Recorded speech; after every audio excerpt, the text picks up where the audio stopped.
안녕하십니까? 진리의 말씀을 통해 삶의 깊은 의미를 탐구하는 시간입니다. 오늘 우리가 함께 나눌 이야기는 기독교 신앙의 가장 중심에 있는 질문, 바로 예수 그리스도는 누구인가에 대한 것입니다. 본격적인 말씀에 앞서 잠시 여러분께 부탁의 말씀을 드립니다. 만약 오늘 이 이야기가 여러분의 마음에 울림을 준다면 공유하기를 통해 주변의 소중한 이들에게도 이 은혜를 전해주십시오. 여러분의 작은 나눔이 누군가에게는 큰 힘과 위로가 될 수 있습니다.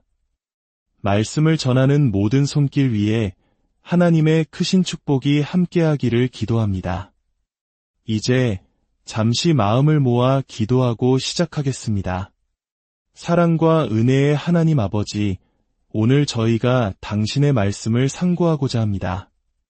세상의 소음에서 벗어나 오직 주님의 음성에 귀 기울이게 하시고 성령의 조명하심으로 우리 주 예수 그리스도의 참된 모습을 깨닫는 귀한 시간이 되게 하여 주옵소서. 예수님의 이름으로 기도드립니다. 아멘. 많은 사람들이 예수에 대해 안다고 생각합니다. 특히 매년 연말이 되면 세상은 예수의 탄생을 기념하는 축제 분위기로 가득 찹니다. 한국의 명동거리나 백화점의 화려한 조명처럼 크리스마스는 이제 종교를 넘어 모두의 문화가 되었습니다. 사람들은 아기 예수의 순수함과 겸손함을 사랑하고 그의 가르침 중 사랑과 용서 같은 아름다운 부분들을 칭송합니다. 하지만 이것이 예수 그리스도의 전부일까요? 아기 예수가 마냥 구유에 누워있는 모습에만 머물러 있는 것은 아닐까요? 세상은 종종 예수를 자신이 원하는 모습으로 바꾸려 합니다. 그의 인간적인 모습, 선한 스승으로서의 모습만을 취하고 자신들의 주장을 정당화하는 도구로 사용하기도 합니다. 예수의 말씀 중 듣기 좋은 부분만 잘라내어 마치 그가 자신들의 편인 것처럼 이야기합니다. 그러나 그의 신성, 창조주로서의 권위, 죄에 대한 거룩한 진노와 심판에 대해서는 침묵하거나 외면합니다. 이것이야말로 우리 시대가 마주한 가장 교묘하고 위험한 속임수일지 모릅니다.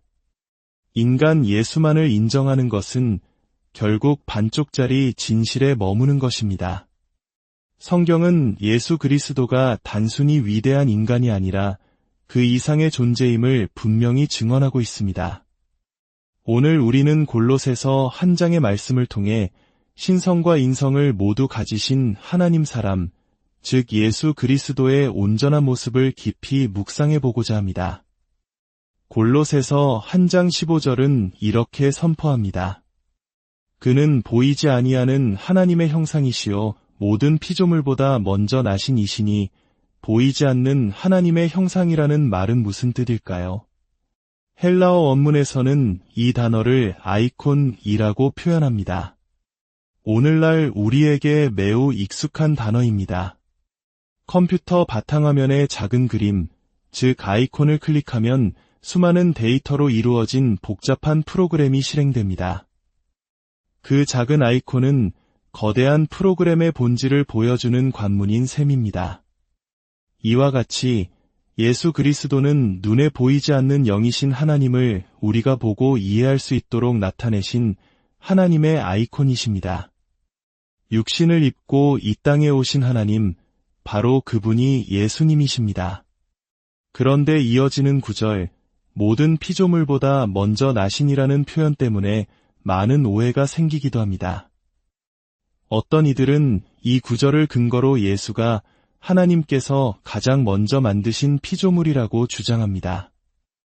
하지만 이는 성경 전체의 문맥과 단어의 깊은 의미를 제대로 이해하지 못한 것입니다.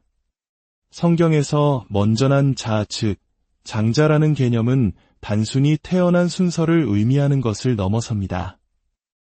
특히 고대 이스라엘 문화에서 장자는 모든 유산을 상속받고 가문을 대표하는 최고의 권위와 탁월함을 상징하는 자리였습니다. 이는 우리 역사에서 가문의 대를 잇는 맏아들이 가졌던 특별한 위치와 책임을 떠올리면 쉽게 이해할 수 있습니다. 성경 스스로가 이 의미를 증명합니다. 출애굽기 4장에서 하나님은 이스라엘 민족을 향해 이스라엘은 내 아들 내 장자라 라고 말씀하십니다.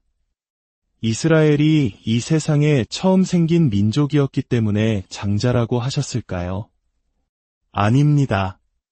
이집트, 메소포타미아 등 훨씬 오래된 문명들이 이미 존재했습니다. 여기서 장자는 하나님께서 특별히 선택하신 가장 존귀하고 으뜸되는 백성이라는 의미입니다. 따라서 골로새서의 먼저 나신이라는 표현은 예수 그리스도께서 모든 창조 세계 위에서 가장 뛰어나신 분, 모든 만물의 주인이시라는 탁월성과 주권을 선포하는 것입니다. 왜 그가 이토록 탁월하신 분일까요? 바로 다음 16절이 그 이유를 명확하게 설명합니다. 만물이 그에게서 창조되되 하늘과 땅에서 보이는 것들과 보이지 않는 것들과 혹은 왕권들이나 주권들이나 통치자들이나 권세들이나 만물이 다 그로 말미암고 그를 위하여 창조되었고, 이 구절은 충격적일 만큼 장엄합니다. 온 우주 만물, 우리가 눈으로 보는 은하수와 별들부터 눈에 보이지 않는 영적인 세계, 천사들, 그리고 세상의 모든 권력과 권세에 이르기까지 그 모든 것이 예수 그리스도에 의해 그를 통해 그리고 최종적으로는 그를 위하여 창조되었다고 선포합니다. 여러분의 삶도 마찬가지입니다. 우리는 우연히 태어난 존재가 아닙니다.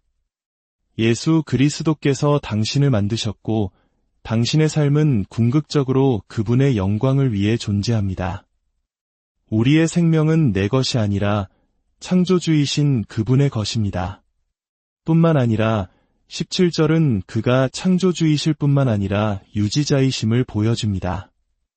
또한 그가 만물보다 먼저 계시고 만물이 그 안에 함께 섰느니라. 예수님은 세상을 창조하시고 그냥 내버려 두시는 분이 아닙니다. 지금 이 순간에도 그분의 능력의 손길이 온 우주를 붙들고 있기에 모든 것이 질서 있게 유지됩니다. 만약 그가 잠시라도 그 손을 놓으신다면 우주는 순식간에 혼돈 속으로 무너져 내릴 것입니다. 그는 우리의 창조주이시며 또한 우리의 유지자이십니다. 이제 바울은 창조의 영역에서 구원의 영역으로 시선을 옮깁니다. 18절을 보겠습니다. 그는 몸인 교회의 머리시라. 그가 근본이시요 죽은 자들 가운데서 먼저 나신 이시니 이는 친히 만물의 으뜸이 되려 하심이요. 여기서 먼저 나신이라는 표현이 다시 한번 등장합니다. 이번에는 죽은 자들 가운데서라는 수식어가 붙습니다. 그렇다면 예수님은 역사상 죽었다가 살아난 최초의 인물일까요? 아닙니다. 우리는 성경에서 예수님께서 죽은 나사로를 살리신 기적을 기억합니다. 예수님께서 나사로야, 나오너라 외치셨을 때 죽었던 그가 무덤에서 걸어 나왔습니다. 하지만 나사로의 부활과 예수님의 부활에는 결정적인 차이가 있습니다. 나사로는 언젠가 다시 죽음을 맞이해야 했습니다. 그의 부활은 일시적인 생명의 연장이었습니다. 그러나 예수 그리스도께서는 죽음과 지옥의 권세를 완전히 깨뜨리시고 영원히 부활하셨습니다. 그는 지금도 살아계셔서 하나님 보좌 우편에서 우리를 위해 기도하고 계십니다. 다시는 죽음을 맛보지 않으십니다.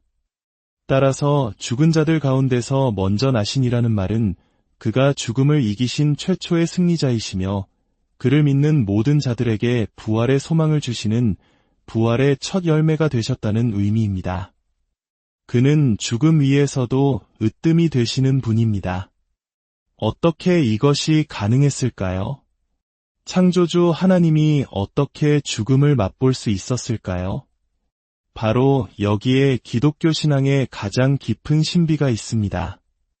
창조주 하나님께서 우리를 구원하시기 위해 연약한 인간, 구원자 사람이 되셨기 때문입니다. 19절과 20절은 그 이유와 방법을 설명합니다. 아버지께서는 모든 충만으로 예수 안에 거하게 하시고 그의 십자가의 피로 화평을 이루사 만물고 땅에 있는 것들이나 하늘에 있는 것들을 그로 말미암아 자기와 화목하게 되기를 기뻐하심이라. 하나님의 모든 신성, 그의 모든 능력과 지혜와 사랑이 인간 예수 안에 온전히 거하셨습니다. 그는 그냥 좋은 사람이 아니라 완전한 하나님이시자 동시에 완전한 사람이셨습니다. 그리고 그는 자신의 십자가 보혈을 통해 하나님과 우리 사이에 깨어진 관계를 회복시키셨습니다. 신학적으로 이것은 첫 아담과 마지막 아담의 원리로 설명할 수 있습니다.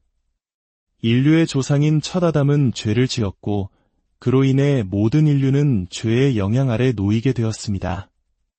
그러나 마지막 아담이신 예수 그리스도께서는 죄 없는 삶을 사셨고 십자가에서 우리의 죄값을 대신 치르셨습니다. 그분은 우리의 죄를 자신의 것으로 가져가시고 자신의 의로움을 우리에게 옷처럼 입혀주셨습니다. 오직 하나님 사람이신 그만이 위대한 구속사역을 감당하실 수 있었습니다. 그렇다면 이 진리가 오늘 우리에게 왜 그토록 중요할까요? 21절은 우리가 어떤 상태에 있었는지를 상기시킵니다. 전에 악한 행실로 멀리 떠나 마음으로 원수가 되었던 너희를 우리는 본래 하나님과 단절된 채 마음으로는 하나님을 적대하며 악한 행실 가운데 살아가던 존재였습니다. 이러한 우리를 거룩하신 하나님 앞에 설 수 있게 하려고 하나님이 직접 인간이 되셔야만 했습니다.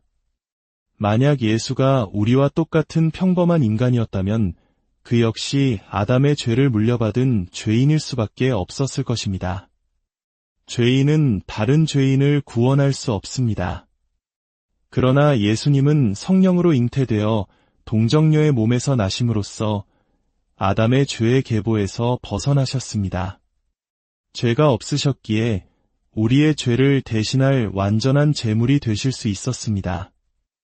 그리하여 그분은 자신의 죽음을 통해 우리를 거룩하고 흠없고 책망할 것이 없는 자로 하나님 앞에 세우셨습니다. 이것이 바로 복음의 핵심입니다. 말씀을 맺겠습니다.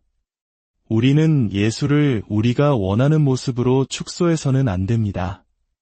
아기 예수, 사랑의 교사, 윤리적인 모델로서의 예수만으로는 우리를 구원할 수 없습니다.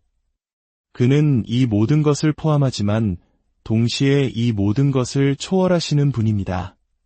그는 온 우주의 창조주이시며 만물의 주권자이시며 죽음을 이기신 부활의 주님이십니다. 우리는 예수를 자신의 목적을 위해 이용하는 존재가 아닙니다. 오히려 그의 영광을 위해 쓰임받도록 부름받은 존재입니다. 우리는 그의 말씀을 존중할 뿐만 아니라 그분 자신을 경배해야 합니다. 우리의 삶 전체를 그분께 드려야 합니다. 왜냐하면 그는 진실로 하나님 사람이시기 때문입니다.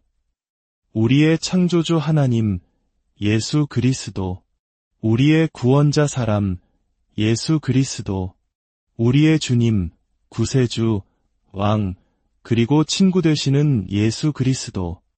이 놀라운 진리가 여러분의 삶을 이끌어가는 빛이 되기를 소망합니다. 함께 기도하겠습니다. 하나님 아버지, 오늘 말씀을 통해 세상이 말하는 예수가 아닌 성경이 증언하는 참된 예수 그리스도를 만나게 하시니 감사합니다. 그가 단지 위대한 인간이 아니라 나를 지으신 창조주이시며 나를 구원하신 구속주이심을 믿음으로 고백합니다. 세상이 주는 왜곡된 예수의 형상에 흔들리지 않게 하시고 오직 진리이신 주님만을 굳게 붙들고 살아가게 하옵소서. 우리 삶의 모든 영역에서 주님의 주권을 인정하며 주님의 영광을 위해 살아가는 저희가 되도록 인도하여 주옵소서. 우리를 사랑하시는 우리 주 예수 그리스도의 이름으로 기도드립니다. 아멘. 창조주이시며 구원자이신 주님의 깊은 평안이 여러분의 한 주간의 삶에 가득하기를